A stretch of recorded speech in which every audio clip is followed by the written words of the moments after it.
আবারও আলোচনায় ট্রাম্পের নিরাপত্তা। ইসরায়েল ও যুক্তরাষ্ট্রের পক্ষ থেকে বারবার দাবি করা হচ্ছিল ইরান ডোনাল্ড ট্রাম্পকে হত্যার পরিকল্পনা করছে। যুক্তরাষ্ট্র ও ইসরায়েলের যৌথ হামলায় ইরানের সাবেক সর্বোচ্চ নেতা নিহত হওয়ার পর থেকেই ওয়াশিংটনের প্রতি তেহরানের ক্ষোভ আরও তীব্র হয়েছে। সেই উত্তেজনার মধ্যেই ট্রাম্পকে লক্ষ্য করে ইরানের সম্ভাব্য হামলার গোয়েন্দা তথ্য সামনে আসায় শেষ মুহূর্তে বদলে ফেলা হয় তার বিমান। এমন তথ্য উঠে এসেছে দ্য গার্ডিয়ানের এক প্রতিবেদনে। চলতি মাসে ন্যাটো শীর্ষ সম্মেলনে যোগ দিতে তুরস্ক সফরে যান মার্কিন president Donald Trump.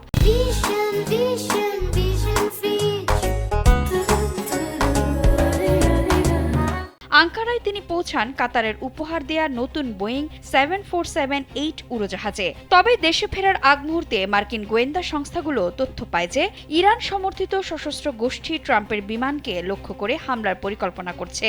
New York টাইমসের এক প্রতিবেদনে বলা হয়েছে, হুমকির বিষয়টি নিশ্চিত হওয়ার পরপরই মার্কিন সিক্রেট সার্ভিস ট্রাম্পকে দ্রুত বিমান পরিবর্তনের পরামর্শ দেয়। এরপর তিনি নতুন বোয়িং উড়োজাহাজের পরিবর্তে পুরনো এয়ারফোর্স ওয়ানে করেই তুরস্ক ত্যাগ করেন।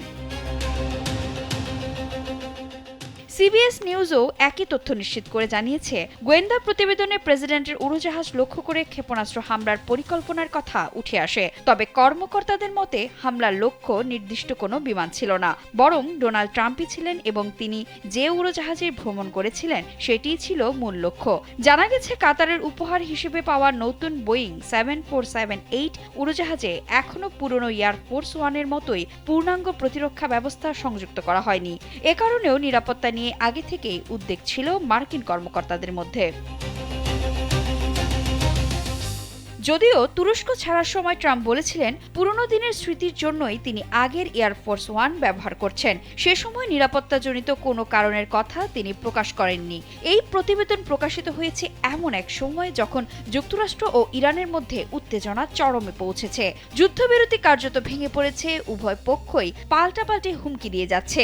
ট্রাম্প একদিকে ইরান ও ইয়েমেনের ইরান সমর্থিত সশস্ত্র গোষ্ঠীর বিরুদ্ধে কঠোর সামরিক পদক্ষেপের হুঁশিয়ারি দিচ্ছেন, অন্যদিকে কূটনৈতিক আলোচনার পথও খোলা রাখার কথা বলছেন।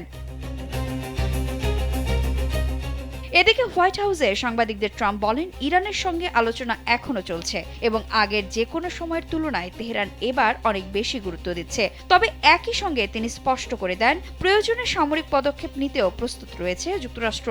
ফলে একদিকে কূটনৈতিক আলোচনা, অন্যদিকে ট্রাম্পকে ঘিরে নিরাপত্তা হুমকি, সব মিলিয়ে ওয়াশিংটন ও তেহরানের সম্পর্ক আরও অনিশ্চিত এক পর্যায়ে পৌঁছেছে।